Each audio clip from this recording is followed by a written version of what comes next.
7 February 2019चा ऐतिहासिक शासन निर्णय. महाराष्ट्रातील शिक्षकांच्या पात्रतेचे नवे आणि कठोर नियम.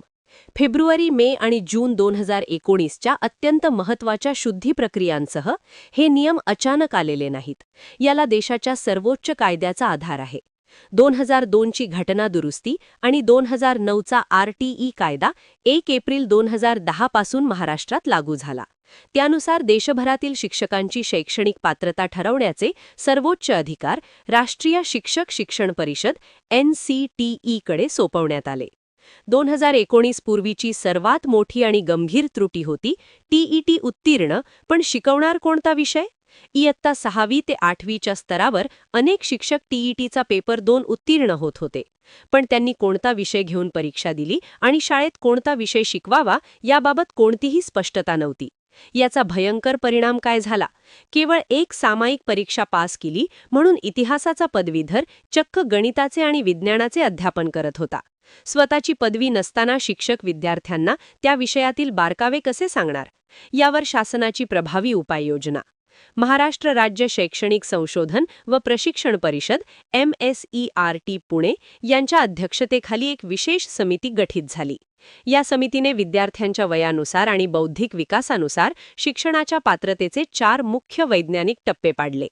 टप्पा 1, प्राथमिक स्तर, इयत्ता 1ली ते 5वी, पायाभूत शिक्षण आणि बालमानसशास्त्र. यामध्ये किमान 50% गुणांसह 12वी उत्तीर्ण, 2 वर्षांची D.Ed किंवा DTEd किंवा 4 वर्षांची BE-LEd पदवी अनिवार्य अट. TET पेपर 1 उत्तीर्ण असणे. येथे D.Edला महत्त्व आहे कारण यात लहान मुलांचे मानसशास्त्र आणि खेळातून शिक्षण यावर भर असतो. टप्पा 2, उच्च प्राथमिक स्तर, इयत्ता 6वी ते 8वी, विषयनिहाय तज्ज्ञतेची सुरुवात. यामध्ये संबंधित विषयात किमान 50% गुणांसह पदवी. व्यावसायिक पात्रता म्हणून B.Ed किंवा D.Ed असणे आवश्यक. अनिवार्य अट, TET पेपर 2 उत्तीर्ण असणे. या नियमामुळे शिक्षकांनी आपल्या पदवीच्या विषयाव्यतिरिक्त इतर विषय शिकवण्याच्या प्रकाराला कायमचा आळा बसला. टप्पा 3, माध्यमिक स्तर, इयत्ता 9वी ते 10वी, सखोल आणि गुंतागुंतीचा अभ्यासक्रम.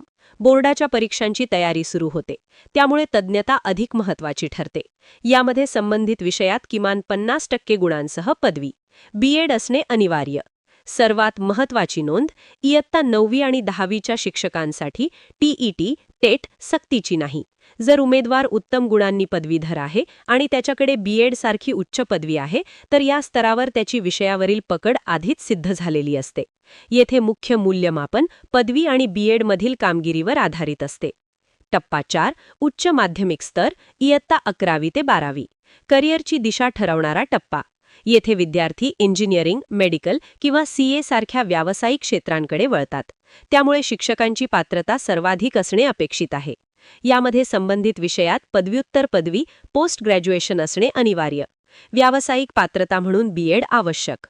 2019चे हे नियम केवळ कागदी प्रक्रिया नाहीत. हा विद्यार्थ्यांच्या गुणवत्तेविषयी आणि भविष्याशी तडजोड न करण्याचा एक कठोर निर्णय आहे.